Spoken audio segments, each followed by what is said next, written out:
everybody, and welcome to the Spoiler Warning Podcast. This is review number 833 with a review of Mother Mary. I'm Christopher Schnese. And I'm Stephen Miller. And if you're joining us for the first time, the Spoiler Warning Podcast is a weekly film review program. Each week in the show, we're going to dive in, debate, and discuss and argue over the latest films coming to a theater near you. This week, we already had a review of The Christophers, and now we are talking about a little film called Mother Mary.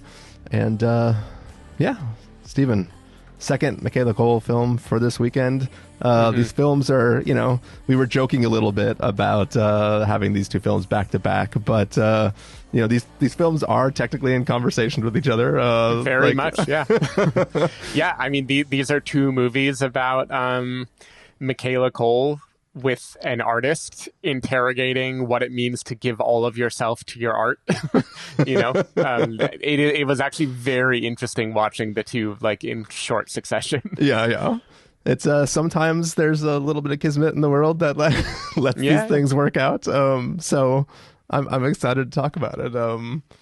I don't know how many people this weekend did this back-to-back weekend watching.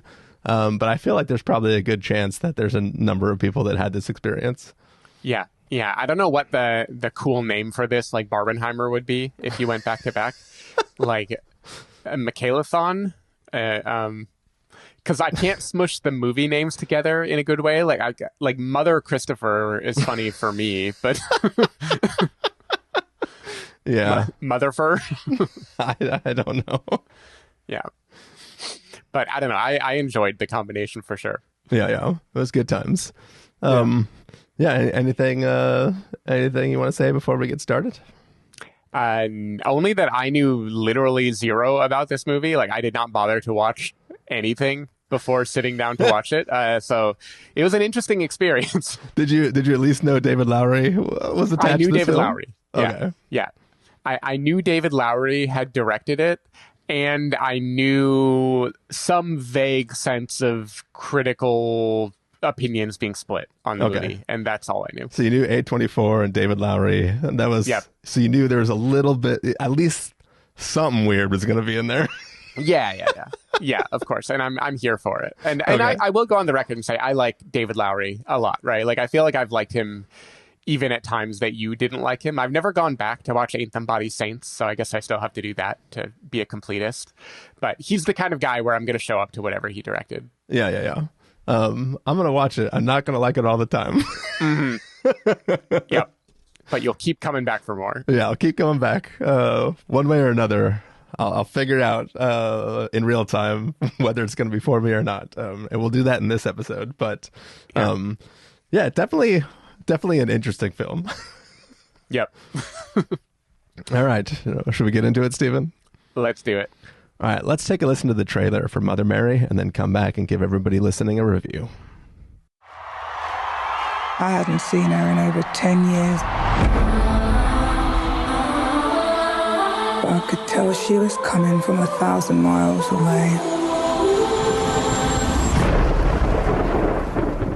Why don't you start with why you're here? Sam, I need a dress. So, you've come crawling back to me. I didn't know where else to go. So tell me, what do you see in your head? Me. Oh, yes, I remember. This is all about you. What song are you singing? I'll play it for you if you want. I don't want to break my streak. For what? Of not listening to your music. I didn't mean to cut you out. Oh, you did. You can't really hate me. Oh, yes, I can. Is that what we're doing here? You're making me a hate dress? You'll see.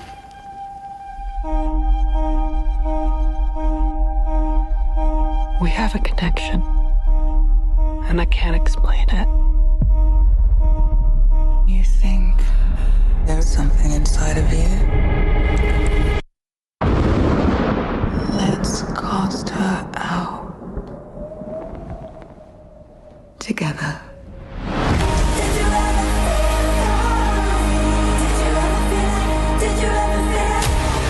Not to fame. I don't like this. That's what you really wanted. You went somewhere I couldn't follow. Mother Mary. We're reinventing you.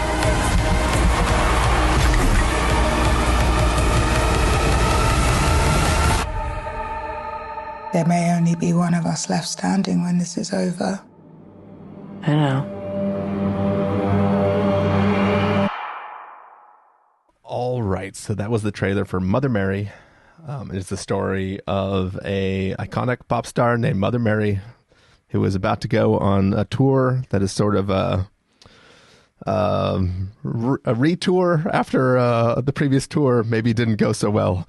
This is a very, very important tour for her, and she is reconnecting with a long-lost friend, maybe more than friend, and she needs her to make a dress for her, and this is about them reconnecting and the conversations and other things that happen between them as they try to figure out how to come up with the dress that may or may not be used in, this concert that is hopefully going to happen. Yeah. Stephen Miller, what did you think of Mother Mary? Man, this is a movie that is both like very much for me and also kind of strains the degree to which I can watch movies that are for me. This, first of all, this is a very David Lowery movie, and I mean that largely in the complimentary sense. Like, this movie is almost entirely vibes. Like, more so that I mentioned I haven't gone back and watched Ain't Them Body Saints. I'm just quoting that, believing that's his movie. I actually didn't look up and check that. Yeah, no, it is. That was his big kind of breakout. But anyway, everything else I've seen by him has been more plot driven than this, including A Ghost Story, which is Casey Affleck under a sheet. Yeah, that's the one that broke me. The movie that broke you that I loved. Like, I put that on my best of list that year.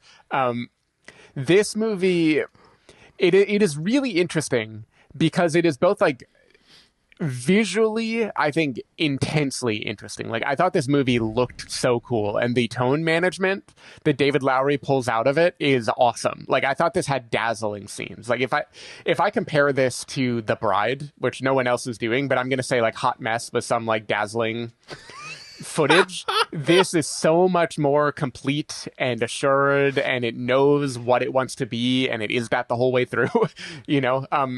I really like, this really has some jaw-dropping moments, and yet it is weird because while it is all vibes, it also, the scale of it feels like it has to have a story, and then it refuses to give you the story. Like, there's something, if this were an experimental film where it is just like cutting back and forth and showing us vignettes from their life and painting a portrait of an artist and the tailor, who is Taylor the right word for this? I don't know. Who she stylist, who she drifted apart Taylor, from. seamstress, all of them. Yeah. My brain could maybe handle a kind of expressionistic elliptical look that is all vibes and feelings and grows and grows.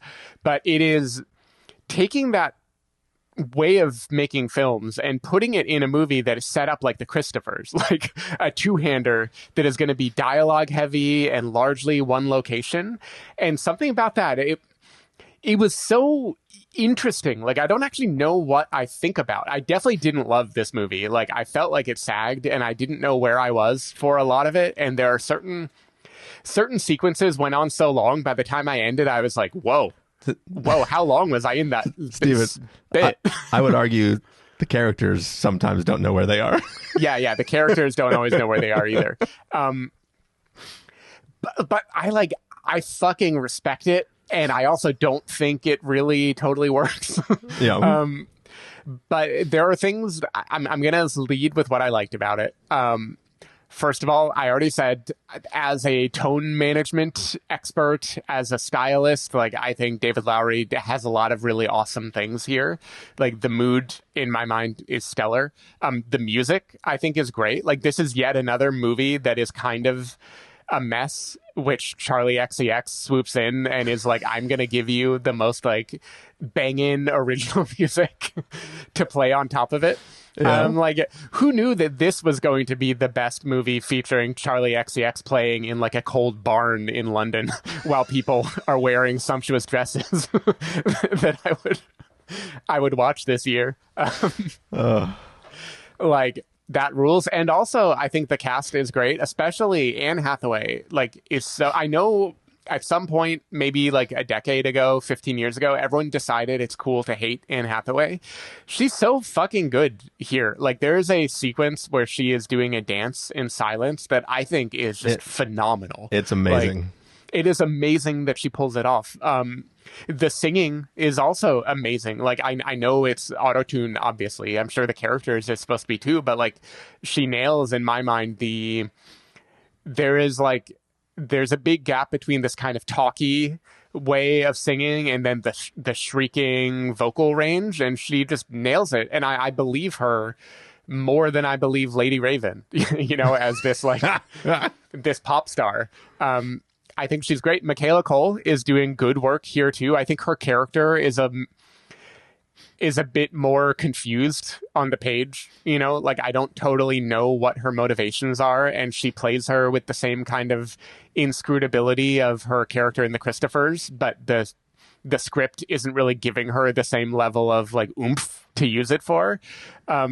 Also, FKA Twigs shows up as a medium in this movie, and I think she is like sufficiently innocent and then creepy and also goes all out. Like, I don't know, people are doing good work here, and yet the whole story, I don't really know what happened. I don't even know how it ends. I don't know what is real and what isn't real, or emotionally what they learned.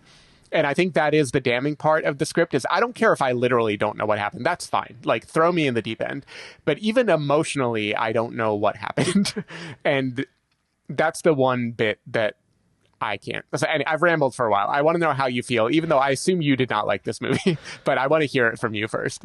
So earlier today on a call, Julius asked me if I liked the movie. And I said, I think I liked it. Mm-hmm. Mm-hmm. So you're where I am, basically. Yeah. So here I'm gonna approach this. I'm gonna approach my thoughts on the film in the reverse order that you did. I'm gonna start with what I don't like about the film, and I'm gonna do it by comparing it to the Christophers.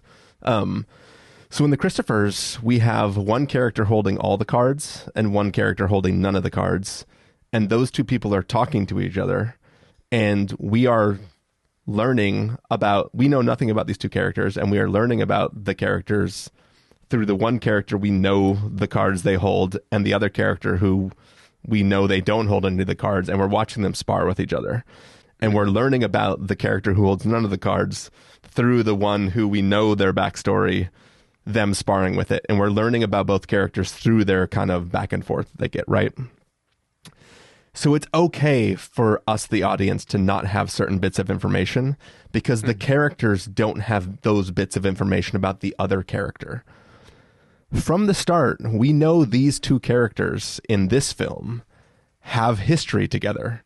The entire premise is that these two people were forced apart through something, or not forced apart, but like they basically split for some reason, have spent all this time apart from each other, and are now coming back because one of them wants something from the other one, and there's all this tension there. The film is withholding information from us because it wants to reveal things slowly to us, and that is inherently, it makes for uninteresting conversation between them. So the first half of this film is a bunch of characters not saying things that they know the answer to because they want to withhold it till reveals later in the film. And to me, that's just frustrating. So I'm watching dialogue that I find uninteresting as the characters just don't say the things that both of them know, but the film treats it as though they don't know the answer to the question, but we know they know because they should know it because they both live those things. So like the first half of the film, it's like, I get it. Something happened between you, but you know what happened between you. Why are you acting like you don't know what happened between you? Right. And it just frustrates me. Later on in the film, they don't know what they don't know, right? Because they both experienced something different, And now we're in a place where it's interesting that the other person doesn't know what that person experienced once they split, and now I'm fucking into it. And all that shit is weird as hell, and I'm there for it. Because the things that Anne Hathaway said when she got there, the things she does and doesn't want, is all related to this, and it was all foreshadowing, and it's fucking interesting as hell. And like what you said, that dance that she performs to no music is beautiful and creepy and tragic, and you know what it relates to. At the time, you're like, I know what this is invoking. And then you get the story that goes with it, and you're like, fuck yeah, that's rad. Yeah. Now I want to see I want you to show me the thing that told me that was about. And then you get that, and you're like, okay, I'm here for this. When you watch this as like a kind of fairy tale about this relationship this two was and how connected they were together, I think that this is like this weird, twisted, beautiful sort of thing that I don't fully get. Like you said, there's a lot of magical realism. There half the time stuff is clearly not happening, where like we're watching somebody imagining something while they're both in the same space, and clearly that's not real. And then other times you want to say that's clearly not real, but clearly it's supposed to be real. So there's like things that blur that line half the time. And then, so it's hard to know what in this film is supposed to be magical realism and real realism. Right. You know what I mean? Which is totally fine. Totally fine. It's totally fine. So it's like, do I want to just give in to the metaphor? Or do I want to believe that something is more than metaphor? And then if somebody is doing something, which I'm going to, mime for Steven, and then a second later, they're just... Yep. It's like, how much of that was metaphor and how much of it was not metaphor? Because obviously you're not immediately just... Yeah. The movie, Christopher did some miming, but he's basically saying that there are things in this movie that if they really happened, what happens next couldn't have happened. So the movie is intentionally making you have no idea.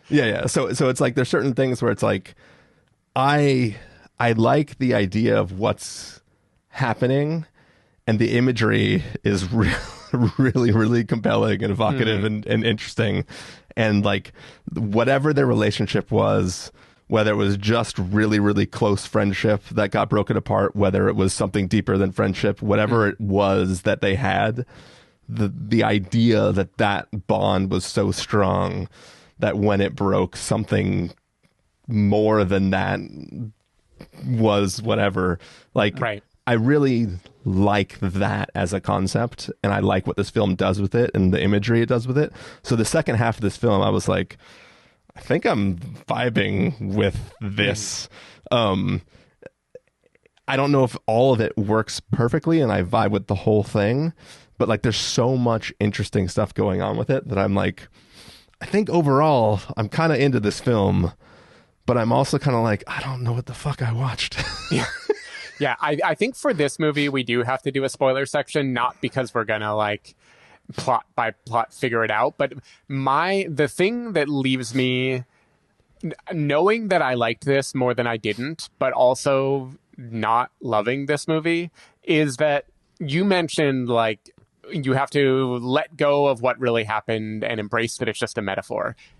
I don't know if I know what the metaphor is. And that's where I feel confused by what the movie is trying to say. And like, I don't emotionally know what the characters went through together in this evening or what was solved. Yeah. So, and that's where I feel a little stuck as to what is the movie trying to communicate to me about the artist and authenticity and the relationship and all of that stuff. Yeah. So I don't think it is a metaphor. I think potentially some of what we're watching is a metaphorical representation of what is real. Of course. Specifically, certain utensils being utilized. I think the key might be a metaphor. Literally. Yep. I agree with that. We will just have to talk about that in spoilers because me talking around it is going to be too much. The only other thing I want to ask here is there is a song that she keeps referring to, which she dances to silently because, as is mentioned in the trailer, Michaela Coel doesn't want to hear it. The song is called Spooky Action, referring to spooky action at a distance, the quantum mechanics, idea. I don't think we ever hear Spooky Action, and I just checked Spotify, and there's not even a track called it. Like, they really, what a MacGuffin. They're really teasing that song. Steven, this is the thing. This is the thing that I hate in movies is if you are going to say that you have written the greatest song that's ever existed, and you are going to perform the greatest song that's ever existed, you cannot play for the audience the greatest song that's ever existed, because they can weigh in on whether that is the greatest song that's ever existed. So you can only allude to the fact that you are performing the greatest song that's ever existed. I mean, Tenacious D pulled it off. But that's Tenacious D. Right. So this is, I mean, this is one of my problems. This is one of my problems with sentimental value. Sure. I think that's such a bad example. We talked about this, Ben, too. That's one of those ones that, for me, I think lands it. But it is a very common problem with movies. Yeah. I wanted to hear it. I didn't, and I didn't want to hear it because I believed it was the greatest song in existence. I believed that her goal was for it to be the greatest, but it would really be was like a communication of something inside of her. It'd be her Spjorg note, which, why do I still remember that phrase? Oh, the Spjorg note. From Eurovision. Yeah, song contest. Oh, so good. Oh, man. But, yeah, I think the greatest song is a metaphor. Okay. The greatest song was in us the whole time. Cue spoiler section. All right. Do you want to do? Yeah, sure. Do you want to do a true spoiler where none of this soft spoiler bullshit we've tried with? Yeah, no, let's do real spoilers. I want to get into it so we can do our actual we're not going to do drama stuff here. All right. We are going to go into spoilers soon, but for now, we're going to do official verdicts for this film. Stephen Miller, if you're going to give this a must-see, a record with the caveat, wait for rental, pass with the caveat, or a must-avoid, what would you give it? I am pushing this up to a recommend with a caveat. I went into this not knowing, honestly. I think the good stuff here is really good and interesting, and I am willing to believe that this is the kind of movie that if I watched it a second time, I would feel that it is complete, My big caveat is that the structure of the film, it being a two-hander, it being set in one location, the order that things are revealed to us, I don't think serves the actual tools that it's using, which are these vibey, metaphorical concepts of a relationship. It's like you said, there's information being withheld that feels like it isn't in service to the story. It is just in service to the movie feeling like a mystery. And I don't know. I don't think the structure of it all works. I think the script is kind of confused. And yet the total piece in the end, I think, is kind of awesome while still being messy. I don't know. It is a movie. I'm not mad that I watched it. That should be on the poster. Mother Mary, I'm not mad that I watched it. No, it is a movie. I'm not mad that I watched it. Oh, yeah. You got to put the whole quote in there. It is, in fact, still a movie. I'm going to give it a record with the caveat as well. That caveat is big. I told Jamie she probably would not like this movie. Yeah, I told Joanna the same thing. But I still kind of. I said Joanna, Jamie wouldn't like this movie. No, just kidding. I think I told her you might watch it once it's available on streaming, where you can watch it over the course of like 4 nights, where you can just kind of like finish it eventually. Right. But I wouldn't recommend that you go out and like try to see it in theaters. But it's something that you probably would be shaking your head a lot while watching. Yeah. But yeah, wild stuff in this film. But I think I kind of like this movie. Cool. It's doing something. But yeah, that is it for the non-spoiler part of this episode. We're going to say goodbye to anybody who doesn't want to stick around for spoilers. So, Stephen Miller, where can they find you for non-spoilers throughout the week? People can find me at Blue Sky at sdavidmiller or sdavidmiller.com. People can find me at ChristopherInRealLife.com or ChristopherIRL on a number of social platforms. You can find the podcast over at SpoilerWarning.com, where you can get a bunch of the back episodes of the show. If you want to subscribe to the show, you can do so on Overcast, YouTube, Apple Podcasts, or wherever podcasts are found. If you want to know when the episodes go live, you can follow us at Twitter.com/SpoilerWarning, Facebook.com/TheSpoilerWarning, or Instagram.com/TheSpoilerWarning. If you want to get a hold of us directly, you can send an email to fans@TheSpoilerWarning.com, or you can use the contact form on our site. Music for this episode will come from a track selected from artlist.io, so hopefully you're enjoying that. That music is playing now. It's going to fade up, and when that music fades down, we are going to be in full-blown spoilers. So, yeah, get ready for that.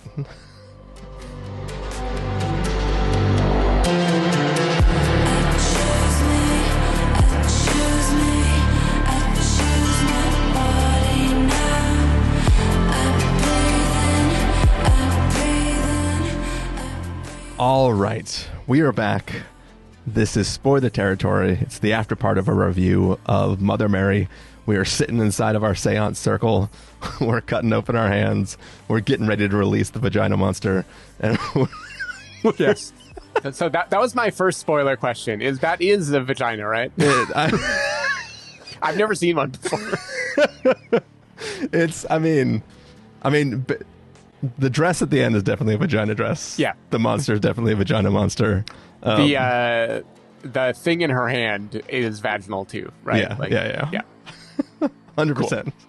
Okay, cool. Just making sure. Yeah, that's the one thing I know about this movie.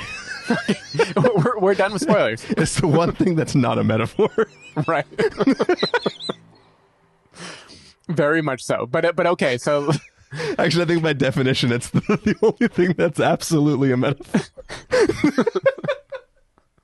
I think that's the definition of a metaphor. Yeah. Oh, spoilers. I would say it's a simile because that looks like a vagina. Anyway.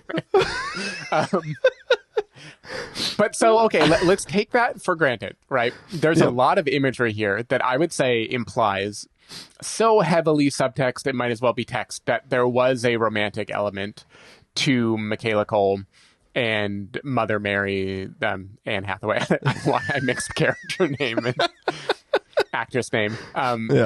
There was some romantic element to their relationship, and it feels like the imagery of the movie wants to say that romance, that love, that femininity is like core to the thing that is haunting Mother Mary, the thing that broke.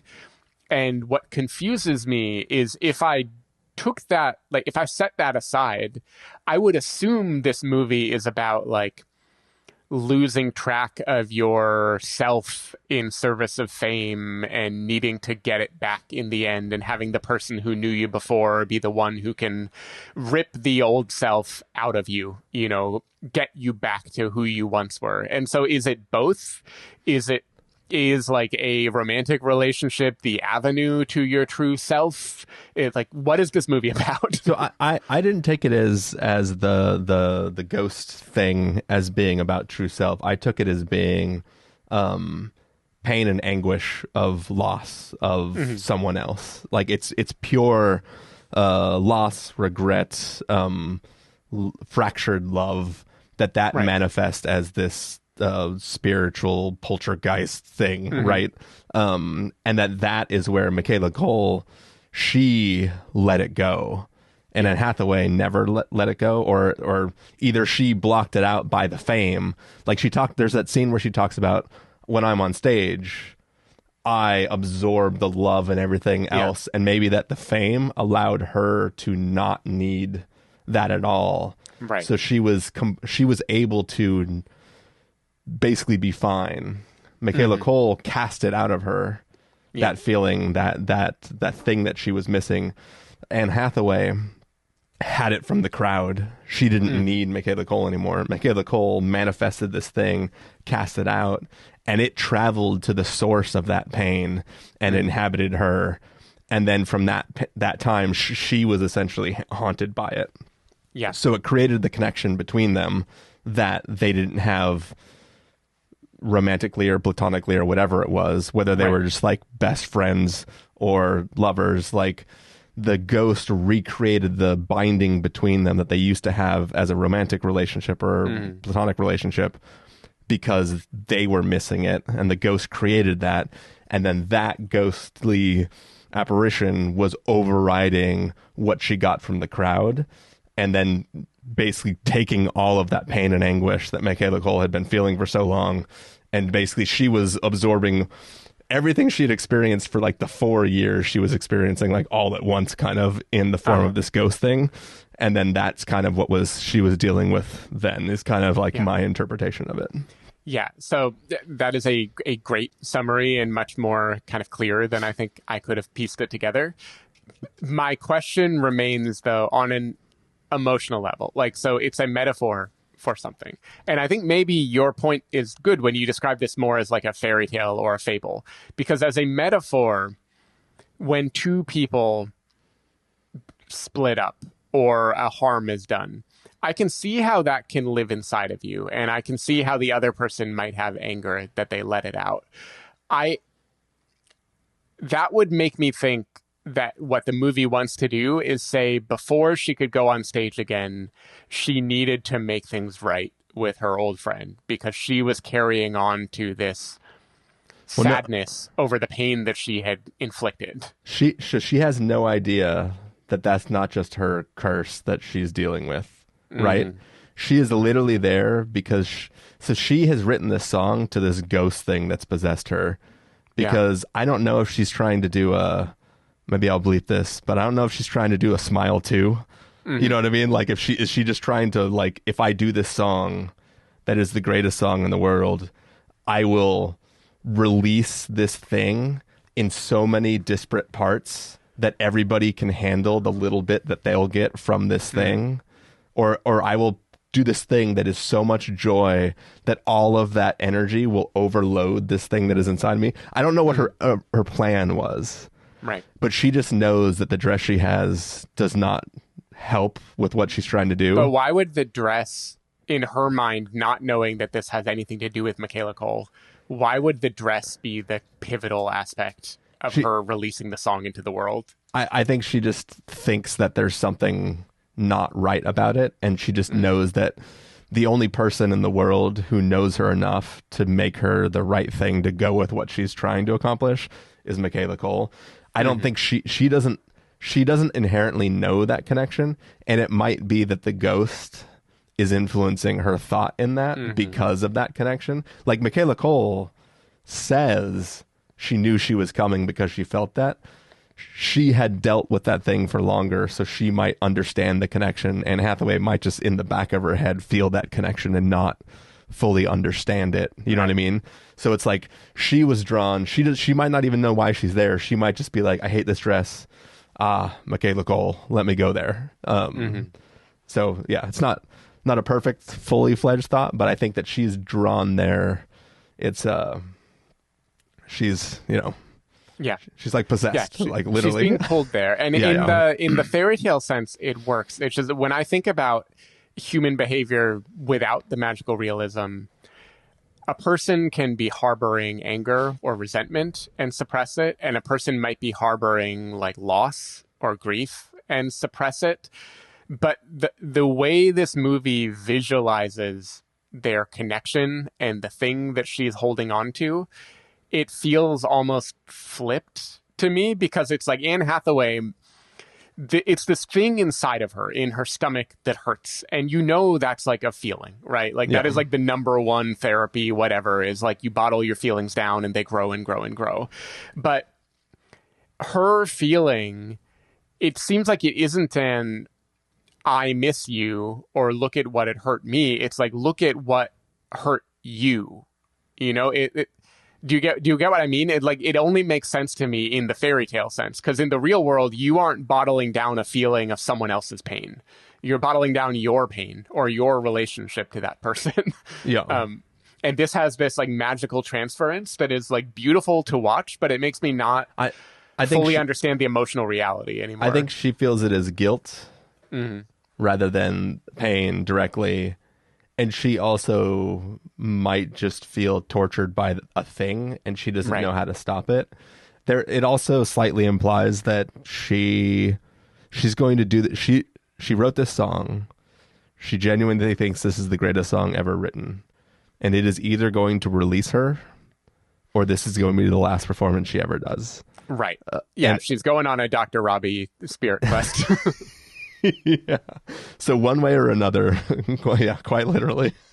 So one way or another, that this ends tonight. You know what I mean? Like this is her Project Hail Mary. Yeah. That's good. Yeah. The dress is her Petrova line. I will say, and I don't remember if this came while she talked about the 4 years or after the haunting, but you talked about her like getting energy from the crowd and that's sustaining her. And there's this beautiful visual that happens, I think it's after the haunting, where it is showing her like walking up, like barely making it up these steps into a stage and then kind of like collapsing the moment she is off those steps and going to another one. That I just thought that it's like was a so montage striking. of like but so I think that's after she first encountered the thing, and I think that's the crowd being less able to sustain her, because I think that the thing is siphoning off the crowd's ability to power her. Like she gets that from the crowd and it sustains her normally, and then once that thing is latched onto her, she is less able to take that from them. And it's like she is just being worn down by the thing, and that's why like when she shows up at Michaela Coel's place, she is just like, like looks like she's mascara's running basically, like she's like crying essentially, and she's just like worn out, and she's just like I need a dress so I can just be done with everything. Okay, my second and maybe only other question, unless you have other points to talk about, is the end of the movie. And by the end, I mean the performance that she has been looking for. What we see in the film is Michaela Coel starts working on a dress. Anne Hathaway gets whisked away by her entourage, back to LA, I think is where she was going. And then Michaela Coel finishes her vagina dress, and Anne Hathaway does the thing that Michaela Coel originally envisioned that she should do, which is like, as she walks to the stage, like strip off her dress, so she's laid bare in front of the crowd, and then start singing. And then we get a visual that is like the dress and her, and she is no longer stripped bare anymore.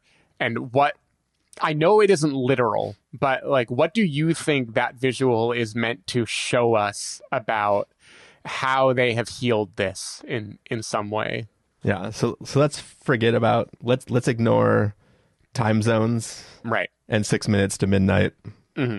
What all that means. Maybe this is a DEFCON 6 thing, or 4, however many DEFCONs we are at. And let's forget that this is all being narrated by Hunter Schafer as she explains to Michaela Coel what she thinks is happening. Right. Which means this is clearly metaphor. But the idea is that Anne Hathaway is giving this performance while Michaela Coel is finishing the dress. And this is like in theory, this is either their connection lets them know that it's happening and she can feel that it's happening. So we're seeing the idealized version of like, she can feel that she is performing the song.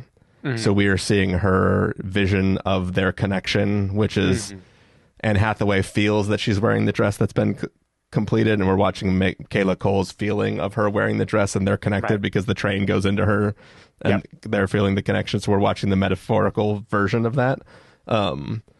Or it's just 100% purely like Florida Project style. But yeah, I think it's just like a metaphorical projection of like their connection as like we believe, because like we see them doing the thing, but it's still, because it's narrated by her assistant. Yeah. And Hunter Schafer is like saying this is what's going on.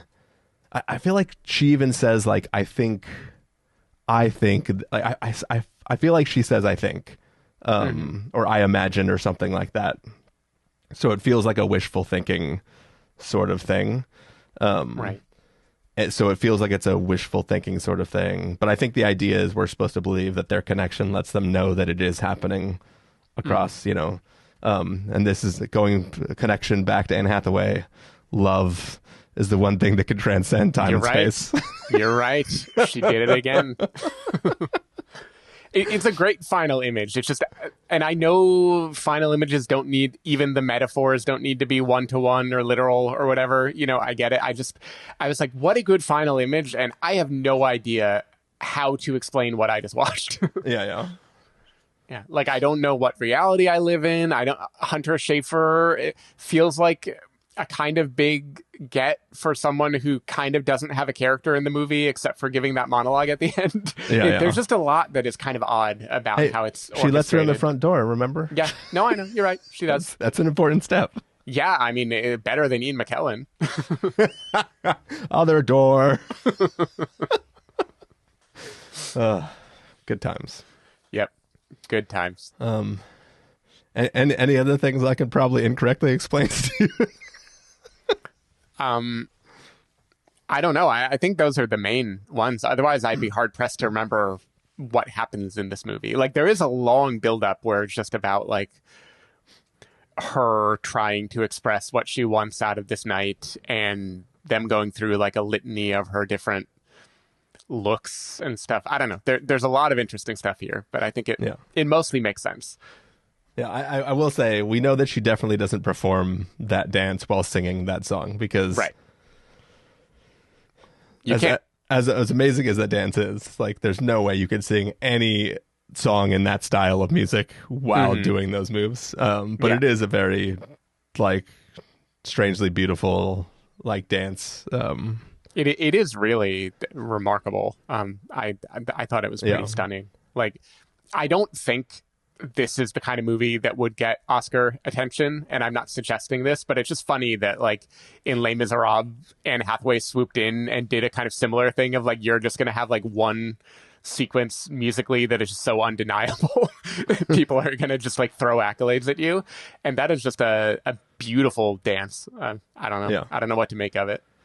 And you know that people are just going to meme the shit out of that with them putting other kinds of music in there. I will say too, that scene alone is one of those situations where a bad audience is going to ruin this movie. Because like, I could see people who are not vibing with the movie like laughing during that dance and like really killing the vibe and not like feeling and getting it. And I can imagine just really being ripped out of the film during that scene because some little fuckers can't like sit and actually appreciate the film. So I hope that nobody had that experience. If you listen this far, my audience was hushed. Luckily, I did not get the drama audience a second time. This time they were very respectful. Cool. All right. Well, thank you everybody for listening, and we'll see you next week sometime-ish with a review of Hokum. Hokum Pokum. Yep. Hokum if you got 'em. Know when to Hokum. Know when to Fokum. All right. Later. Bye.